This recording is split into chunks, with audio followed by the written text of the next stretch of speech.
ನಗುತ್ತಾ ನಗುತ್ತಾ ಬಾಳು ನೀನು 100 ವರ್ಷ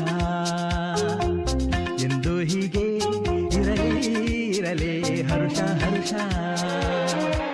ಬಾಳಿನ ದೀಪ ನಿನ್ನ ನಗು ದೇವರ ರೂಪ ನೀನೆ ಮಗು ನಗುತ್ತಾ ನಗುತ್ತಾ ಬಾಳು ನೀನು 100 ವರ್ಷ ಎಂದು ಹೀಗೆ ಇರಲಿ ಹರುಷ ಹರುಷ ಉಲ್ಲಾಸದ ಶುಭ ದಿನಕ್ಕೆ ಸಂತೋಷವೇ ಉಡುಗೊರೆಯೋ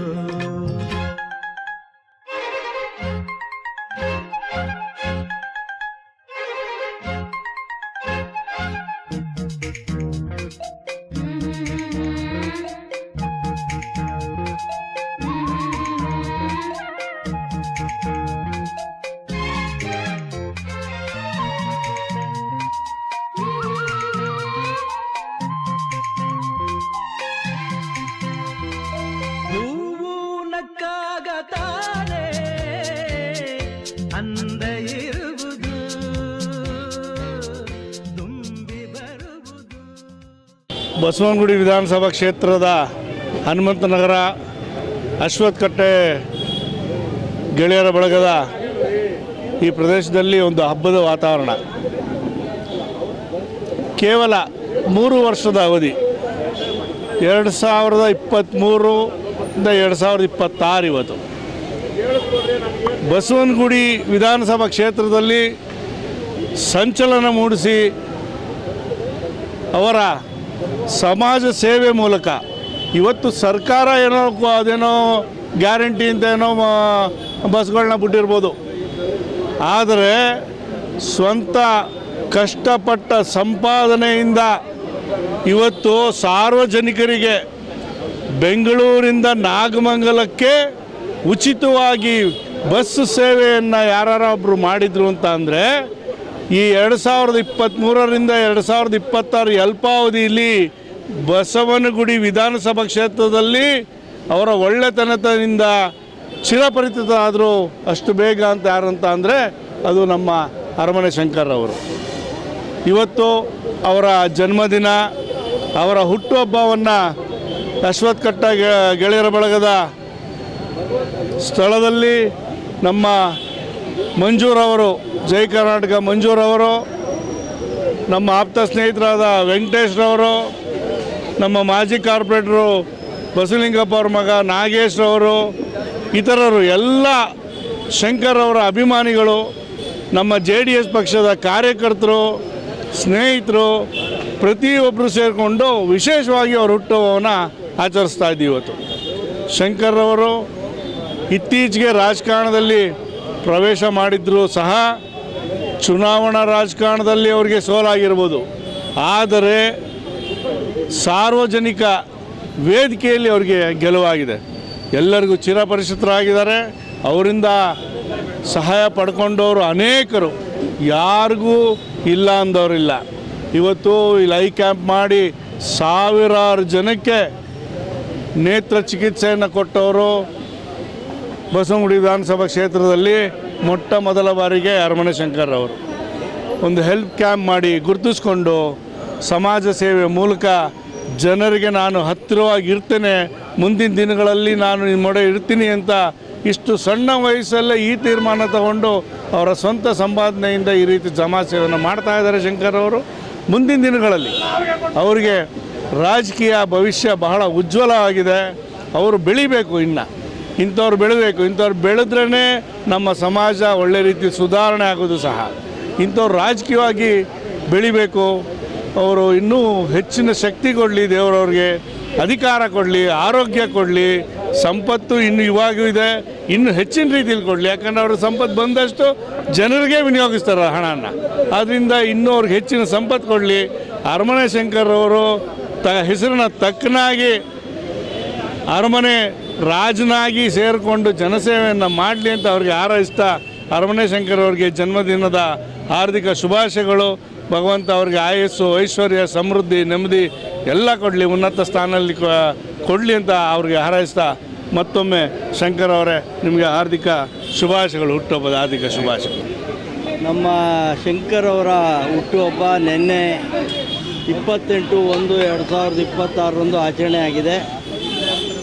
ನಮ್ಮ ಎಲ್ಲ ಸ್ನೇಹಿತರು ಮಿತ್ರರೆಲ್ಲ ಸೇರಿ ಈ ಒಂದು ದಿವಸ ನಮ್ಮ ಹನುಮನ್ ನಗರ ಅಶ್ವತ್ಥ ಕಟ್ಟೆಯ ಪವಿತ್ರವಾದ ಒಂದು ಸ್ಥಳದಲ್ಲಿ ಈ ದಿನ ಒಂದು ಹುಟ್ಟುಹಬ್ಬದ ಕಾರ್ಯಕ್ರಮದ ಅಂಗವಾಗಿ ಕಾರ್ಯಕ್ರಮವನ್ನು ಆಯೋಜನೆ ಮಾಡಿ ಎಲ್ಲ ಮಿತ್ರರು ಸೇರಿ ಅವರಿಗೆ ಶುಭಾಶಯವನ್ನು ಕೋರಿದ್ದಾರೆ.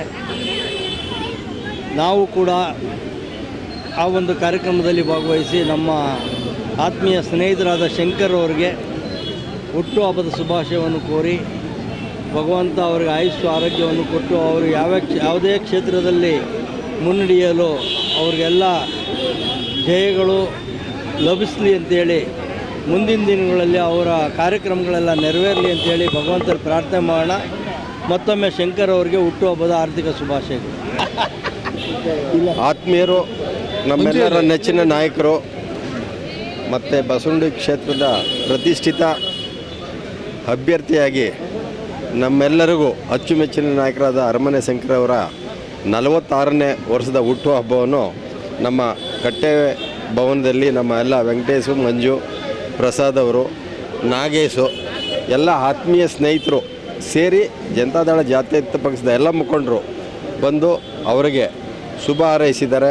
ಭಗವಂತ ಅವರಿಗೆ ಹೆಚ್ಚಿನ ಆಯುಸ್ಸು, ಆರೋಗ್ಯ, ಐಶ್ವರ್ಯ ಕೊಟ್ಟು ಮುಂದಿನ ದಿನಗಳಲ್ಲಿ ಅವರಿಗೆ ಹೆಚ್ಚಿನ ಜನಸೇವೆ ಮಾಡೋ ಅವಕಾಶ ಸಿಗಲಿ ಅಂತೇಳಿ ನಾನು ಭಗವಂತನಲ್ಲಿ ಪ್ರಾರ್ಥನೆ ಮಾಡ್ತೀನಿ. ಈ ದಿನ ನಮ್ಮೆಲ್ಲರಿಗೂ ಬಹಳ ಸಂತೋಷದ ದಿನ.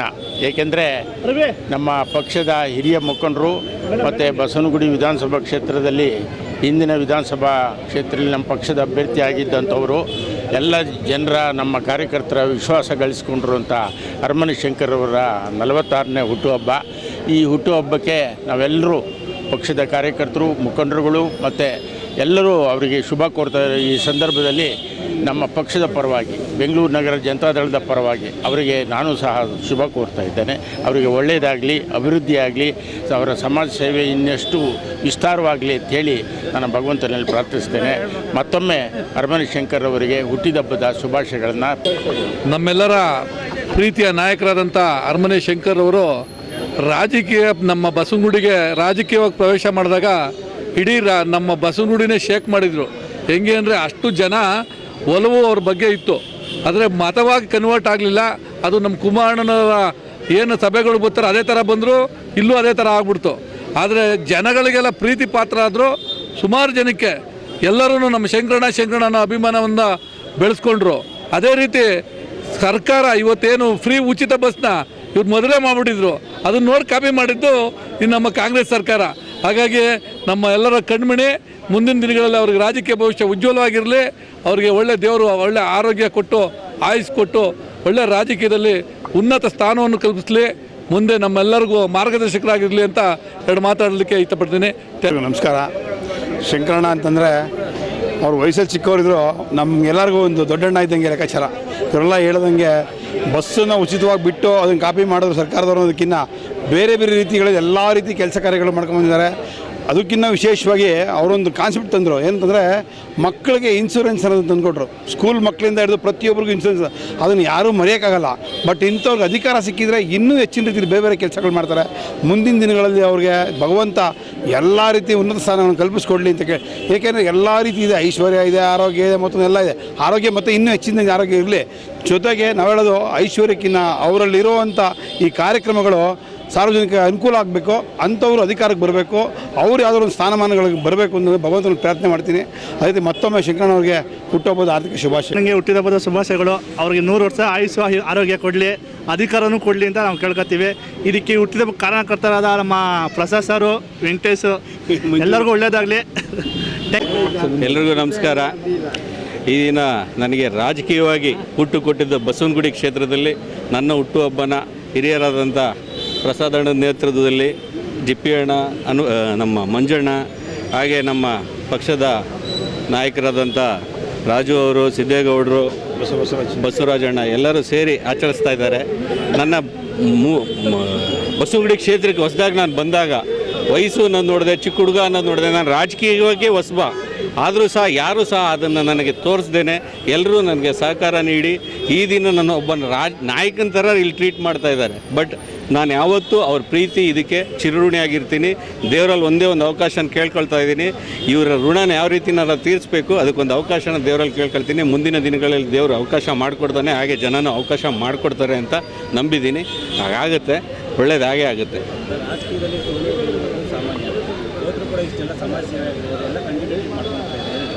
ರಾಜಕೀಯಕ್ಕೆ ಬರಬೇಕು ಅಂದರೆ ಮುಂಚೆನೇ ಅದನ್ನು ಡಿಸೈಡ್ ಮಾಡ್ಕೋಬೇಕು. ಯಾಕೆಂದರೆ ಸೋತಿದ ತಕ್ಷಣ ಮನೆಗೆ ಸೇರ್ಕೊಳ್ಳೋದು, ಗೆದ್ದಿದ ತಕ್ಷಣ ಸುಮ್ಮನೆ ಊರು ಸುತ್ತೋದು ಆ ಥರ ಏನಿಲ್ಲ. ಸೋಲು ಗೆಲುವು ಫಿಕ್ಸ್ ಮಾಡ್ಕೊಂಡೇ ರಾಜಕೀಯಕ್ಕೆ ಬರಬೇಕು. ಅದರ್ವೈಸ್ ಯಾರೂ ರಾಜಕೀಯಕ್ಕೆ ಬರಬಾರ್ದು. ಯಾಕೆಂದರೆ ಸೋಲು ಗೆಲುವು ನಮ್ಮ ಕೈಲಿಲ್ಲ, ಎಲ್ಲ ದೇವ್ರ ಕೈಲಿದೆ, ಜನಗಳ ಕೈಲಿದೆ. ಜನ ಪ್ರೀತಿ ವಿಶ್ವಾಸ ಗಳಿಸೋದೊಂದು, ಮತ ಆಗಿ ಕನ್ವರ್ಟ್ ಆಗೋದೊಂದು. ನನಗೆ ಪ್ರೀತಿ ವಿಶ್ವಾಸ ಮತಕ್ಕಿಂತ ಜಾಸ್ತಿ ಸಿಕ್ಕಿದೆ. ಆದ್ದರಿಂದ ಮುಂದಿನ ದಿನಗಳಲ್ಲಿ ಇದು ಮತವಾಗೂ ಕನ್ವರ್ಟ್ ಆಗುತ್ತೆ. ಅವ್ರ ಸೇವೆ ಮಾಡಲಿಕ್ಕೆ ನನಗೂ ಒಂದು ಅವಕಾಶ ಕೊಡ್ತಾರೆ ಅನ್ನೋದು ನನಗೆ ತುಂಬ ವಿಶ್ವಾಸ ಇದೆ. ಖಂಡಿತ ಮುಂದಿನ ದಿನಗಳಲ್ಲಿ ರಾಜಕೀಯವಾಗಿ ನಾನು ಜನಗಳ ಸೇವೆ ಮಾಡೋಕ್ಕೆ ಸದಾ ರೆಡಿ ಇರ್ತೀನಿ.